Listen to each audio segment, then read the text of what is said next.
여러분, 세상에는 분명 나에게 기회를 주는 사람, 즉 운을 주는 사람이 있으며 또 나의 기회, 즉 나의 운을 앗아가는 사람도 있습니다. 네, 과거 우리 조상님들은 전자의 사람 10사람을 만나는 것보다 후자의 사람 한 사람을 만나지 않는 것이 훨씬 중요하다고 말을 하셨다는 거예요.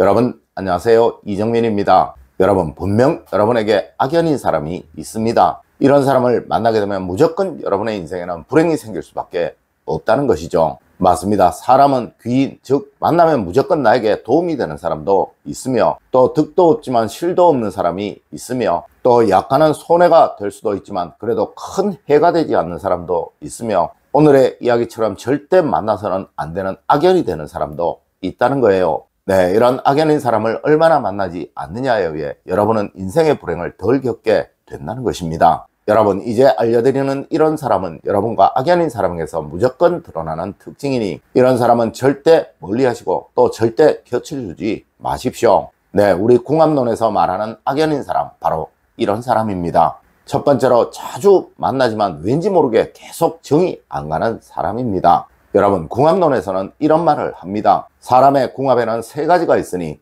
먼저 궁합이 맞는 사람은 만날수록 친해지고 또 오래도록 그 인연이 지속되며 서로 대우하고 존중하여 서로에게 항상 도움이 되며, 궁합이 맞지 않는 사람은 비록 시작은 좋아도 시간이 지날수록 그 인연은 약해지며 서로 가는 길이 달라질 때는 인연의 끈이 없어진다고 하며, 또 궁합이 악한 사람은 어떤 시기든 나의 삶이 피폐해지고 어려움을 겪게 되니 이런 사람은 무조건 피해야 한다고 말입니다. 물론 이를 서양에서는 양과 늑대가 같이 자라는 격이니 언제고 반드시 잡아먹히게 된다고 표현을 하고 있어요. 네, 여러분과 악연인 사람이 바로 이런 사람인 것이죠. 여러분, 절대 악연인 사람을 만나지 마세요. 이런 사람은 무조건 만날수록 정이 가지 않고 꺼려지고 또 피하고 싶은 마음이 여러분에게 생기게 마련인 것입니다. 두 번째로, 만나서 대화를 하며 대화에 시비거리가 계속 생기는 경우입니다. 여러분, 시비라는 것은 상대의 말을 좋게 받아들이지 않기에 생기는 거예요. 네, 누구나 불쾌한 말도 호감이 있는 사람이 하게 되면 그것을 그냥 이해하고 넘어가게 되지만 또 웬만큼 좋은 말도 싫어하는 사람, 꺼리는 사람이 하게 되면 누구나 왠지 모르게 비꼬는 듯하여 불쾌한 감정이 생기게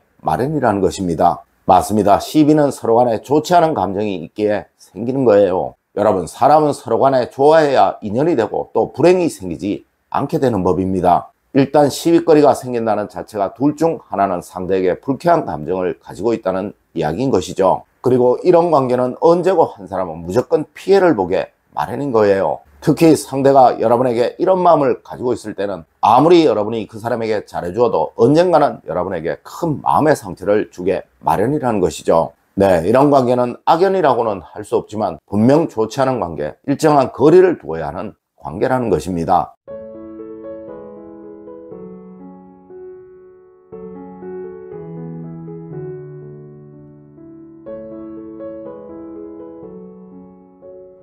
세 번째로, 항상 그 사람의 단점이 보이는 경우입니다. 여러분, 일단 상대의 단점이 보인다는 것은 그 사람에게 호감이 사라진 상태임을 말하는 것입니다. 네, 호감이 없다는 것은 절대 좋은 관계 증진이 될 수가 없으며, 만일 여러분에게 그 사람의 단점이 보이게 되면 분명 여러분은 그 사람을 믿을 수 없기에 기회라는 것이 생겨도 선뜻 주기가 어려울 것입니다. 물론 이는 상대 역시도 그러하겠죠. 맞습니다. 서로 간에 기회를 주지 않는 관계, 즉 이 관계는 운을 더하여 주지 못하는 관계가 된다는 것을 말하는 것입니다. 하여 이런 사람은 비록 악연은 아닐지라도 항상 만나도 좋고 만나지 않아도 좋은 그런 관계를 유지해야 하는 거예요. 네 번째로, 체향이 불쾌한 사람의 경우입니다. 여러분, 사람의 몸에는 누구에게나 일정한 체향이 있습니다. 이는 병으로 인해 생기는 경우를 제외하고는 무조건 나와 맞는 사람의 체향의 경우는 누구나 특별함을 느끼지 못하게 됩니다. 아니, 나와 잘 맞는 사람의 체향은 항상 좋은 느낌이 생기게 마련이라는 거예요.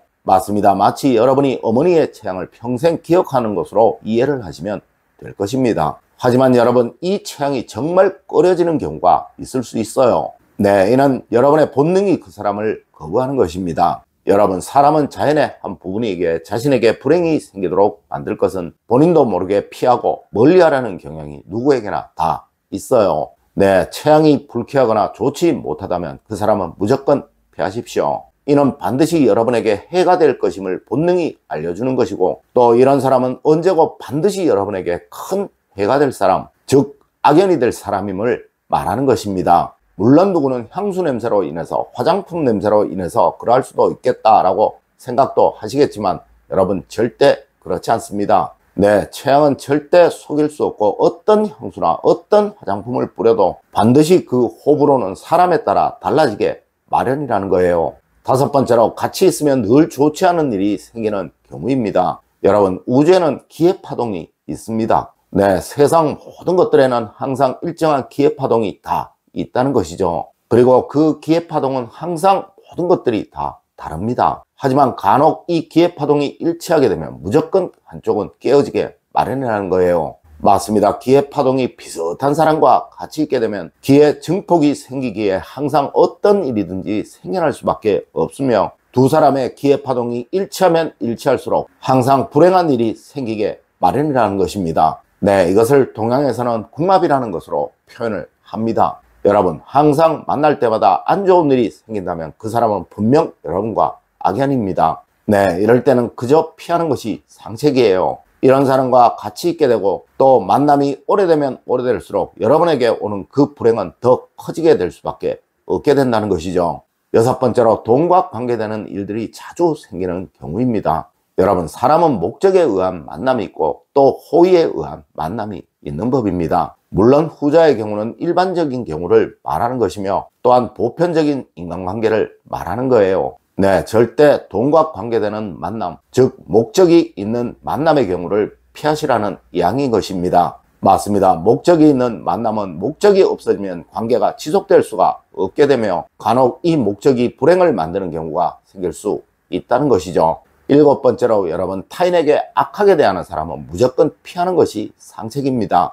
여러분, 사람은 정말 웬만하면 나와 맞느냐 맞지 않느냐만 있습니다. 네, 그 사람 자체가 악인인 경우가 잘 없다는 것이죠. 하지만 분명 사람 자체가 악인인 경우가 간혹 있다는 거예요. 맞습니다. 이런 사람은 절대 누구에게든 반드시 악연이 될 수밖에 없다는 것이죠. 여러분, 이것을 알아보시는 가장 쉬운 방법은 그 사람이 타인을 대하는 것을 보시면 되는 거예요. 네, 절대 타인에게 예의가 없는 사람, 또 타인에게 악하게 하는 사람과는 인연을 갖지 마십시오. 이런 사람은 분명 언제고 여러분에게도 악인이 될 사람입니다. 여러분, 오늘은 우리 궁합론에서 말하는 악인을 구별하는 법에 관해서 말씀을 드렸습니다. 오늘 제가 알려드린 이야기 여러분들 꼭 명심하시길 부탁드리며 오늘의 이야기를 마치도록 하겠습니다. 늘 올바른 학문과 올바른 지식을 여러분들께 전하도록 노력하겠습니다.